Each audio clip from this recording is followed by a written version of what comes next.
আসসালামু আলাইকুম, welcome back to my channel. আমি সালমা আপনাদের সাথে আছি মেহেরপুর থেকে। সালমা ফ্যামিলি টেল চ্যানেলে আপনাদেরকে আরও একবার স্বাগত জানাই আমার আজকের ভিডিও দেখার জন্য। কাছে দূরে, দেশ এবং দেশের বাইরে যে যেখান থেকে আমার ভিডিও দেখছেন, আশা করি আল্লাহর রহমতে ভালো আছেন, সুস্থ আছেন। আলহামদুলিল্লাহ, আমরাও সবাই ভালো আছি। বেশ কিছুদিন ধরে দুই খালাতো বোন আসবে করছিল, কিন্তু ওরাও সময় পাচ্ছিল না, আসতেও পাচ্ছিল না সেই সাথে। তো অবশেষে আর কি ফোন করলো আসবে। তো ওদের জন্য আর কি আমি তালের রস বের করে রেখেছিলাম, সেটা দিয়ে তালের বড়া বানিয়ে নিয়েছি। আর বাইরে থেকে মোগলাই পরোটা আর আনিয়েছি, সেই সাথে বাসায় পেঁয়াজও বানিয়েছিলাম। আর এখানে ড্রাগন ফল কেটে নিয়েছি, তারপর পেয়ারা নিয়েছি। আমার আফনান অনেক বেশি পেয়ারা পছন্দ করে। এখানে যতই যা থাকুক না কেন, ও ওই শুধুমাত্র পেয়ারাটাই খাবে। তো ওর জন্য সবসময় পেয়ারা রাখি। আর আজকে তো আমার দুই খালাতো বোন এসেছে, সেই সাথে বড় আপা আছে, আপার মেয়ে আছে, আমার দুই ছেলে, আমি সহ। দেখা যাচ্ছে আজকে রাতে আমাদের সেই গল্প হবে, আড্ডা হবে সব বোনরা মিলে। তো যখন আমরা সবাই এক জায়গায় হই, আসলে এরকমভাবে মজা করি। খাওয়া দাওয়া যেটাই হোক না কেন, আমরা একসাথে বসে আড্ডা দিতে, হাসি আনন্দ আসলে মেতে থাকি। এই বছরে প্রথমবারের মতো তালের বড়া বানিয়েছি, তবে তালের রস এখনও আছে ফ্রিজে, হয়তো এর পরে কোনো একদিন বানালে শেয়ার করব। নাস্তা শেষ করে একটু আমি আর আমার আপা দুই বোন মিলে বাইরে এসেছি। অবশেষে আমাদের স্বপ্ন পূরণ হলো। আমরা সবাই চেয়েছিলাম আমাদের শহরে একটা সুপার শপ হোক। বিশেষ করে আমার তো খুবই ভাল লাগছিল। ঢাকাতে থাকতে তো কম বেশি সুপার শপগুলোতে যাওয়া হতো, তো গ্রামে আসার পরে দেখা যাচ্ছে আসলে আমাদের এটা গ্রাম বললে ভুল হবে, একদম থানা শহর। তো দেখা যাচ্ছে এখানে কিন্তু বিভিন্ন শ্রেণীর মানুষ কিন্তু থাকে। তো সেই হিসাবে কিন্তু সুপার শপ একটা দরকার ছিলই আমার কাছে মনে হয়। তো আমি তো কম বেশি ঢাকাতে সুপার শপে যেতাম, তো গ্রামে এসে কিন্তু এটা খুব মিস করছিলাম। আসলে হয় না যে মধ্যবিত্ত যখন একটু বড়লোকি ভাব ধরে, তো আমার অবস্থা ঠিক তাই। তো এত সুপার শপে কিন্তু অনেক বেশি শপিং কেনাকাটা করি না, তবে মোটামুটি কিছু গ্রোসারি বাজারগুলো করতাম। তো সেই হিসাবে এখানে এটা স্বপ্নকে পেয়ে খুব বেশ ভালো লাগছিল। তো একদমই নতুন চালু হয়েছে, তো বিভিন্ন রকমের ডিসকাউন্ট দিচ্ছিল। তো যে কয়েকটা জিনিস প্রয়োজন আর কি, সেই কয়েকটা জিনিসই কিনে পরে আমরা চলে আসি। তবে এখানে ঢুকলে হয় কি, অনেক কিছুই চোখে পড়ে, তখন মনে হয় যেন এটা আমার নেই, এটা নেওয়া লাগবে। এইসব সুপার শপগুলোতে ঢুকলেই কোনো কিছু না নিলেও, মানে নেওয়ার ইচ্ছা না থাকলেও দেখা যায় না কোনো জিনিস কিন্তু উঠেই যায় হাতে। তো যাই হোক, এখানে যেহেতু নতুন, আমরা পুরোটা ঘুরে ঘুরে দেখছিলাম আসলে কি আছে কি নেই। তো অনেক কিছুই কিন্তু আছে, আবার বেশ কিছু জিনিস নেই। আসলে গ্রামের কথা চিন্তা করে ওনারা ওনাদের প্রোডাক্ট উঠিয়েছে। তবে সব মিলে আর কি ভালো লাগলো, বেশ বড়। তো বাসায় এসে মাংসটা পরিষ্কার করে ধুয়ে তারপর একটু মশলা দিয়ে ম্যারিনেট করে রেখে দিয়েছিলাম। আজকে রাতে বিরিয়ানি করব, তবে বিরিয়ানির রেসিপিটা কিন্তু আজকেও খুব একটা শেয়ার করছি না, কারণ অল্প স্বল্প দেখিয়ে দিচ্ছি।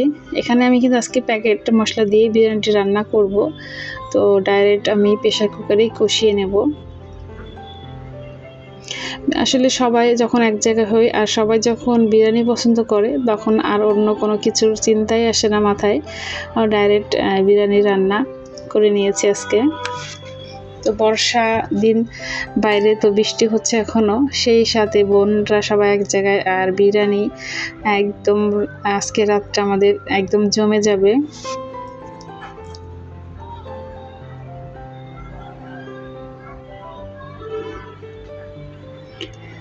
স্বপ্ন থেকে যে টুকটাক কেনাকাটা করেছিলাম, সেইগুলাই এখন এই যে একটু বের করে নিচ্ছি। কারণ আমাদের বাসায় ইদানিং আফনান চার সাথে টোস্ট খায়।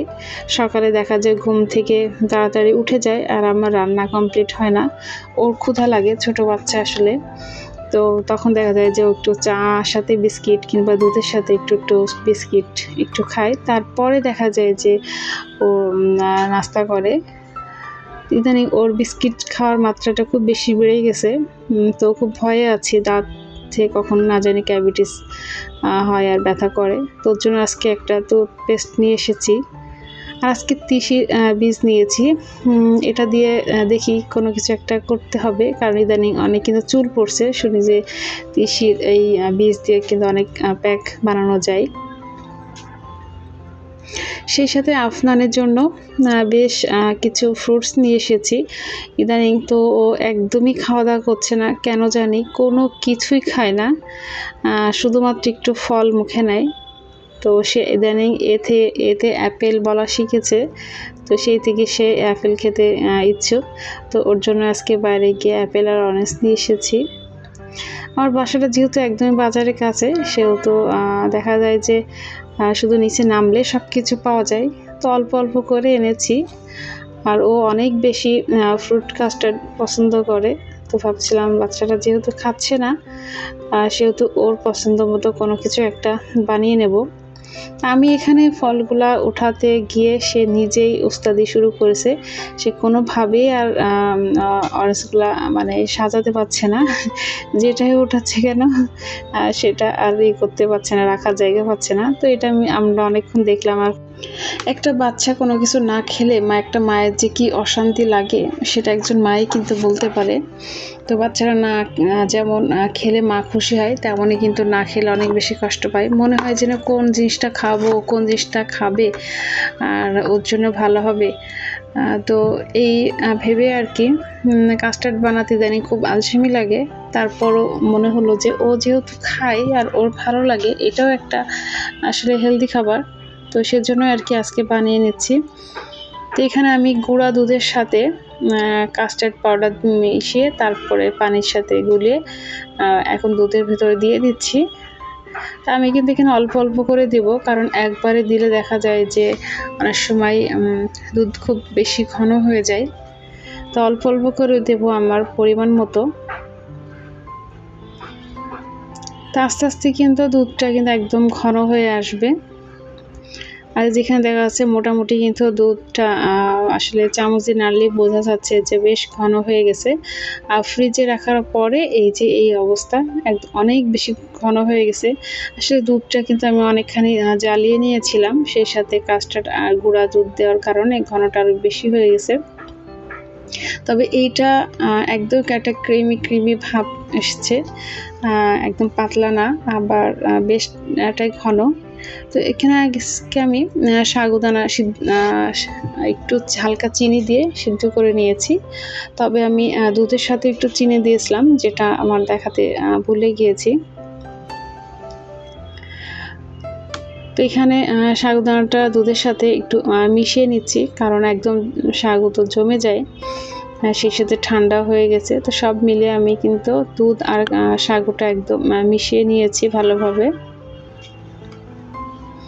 বাচ্চারা কিন্তু সাগুটাও কিন্তু অনেক বেশি পছন্দ করে, কারণ খুব সহজে কিন্তু ওরা খেতে পারে। আমি একটা সুন্দর পাত্রের ভিতরে কিন্তু সাগুদানা দুধটাকে ঢেলে নিলাম। আর এখানে এই যে ফল কেটে নিয়েছি। তো আমার সব কাজে তো আফনান থাকে, আমার আগে সে দেওয়ার জন্য ব্যস্ত হয়ে পড়েছে, তো পরে ওর কাছে ছেড়ে দিয়েছিলাম। তো ছোট মানুষ তো আসলে দেখা যায় যে দিতে গিয়ে ফেলে বেশি, তারপরে হাত ধোয়া ছিল না, তো ওকে আমি নিষেধ করছিলাম, কিন্তু কে শোনে কার কথা। পরে যাই হোক, ওকে একটুখানি দিয়ে আমি পরে সাইডে নিয়ে এসে নিজের মতো করে সুন্দর করে সব রকম ফ্রুটস দিয়ে সাজিয়ে নিচ্ছিলাম। আমার ভিডিওর এই পর্যন্ত যারা এখনও আছেন, চাইলে কিন্তু আমার ভিডিওতে লাইক এবং সাবস্ক্রাইব করে আমার পাশে থাকতে পারেন। আর যারা আমার ভিডিওতে লাইক দিয়েছেন তাদেরকে তো অসংখ্য ধন্যবাদ। তবে আমার কাস্টার্ডটা আজকে কিন্তু অনেক সুন্দরভাবে হয়ে গেছে। তো সবাইকে আল্লাহ হাফেজ, আসসালামু আলাইকুম।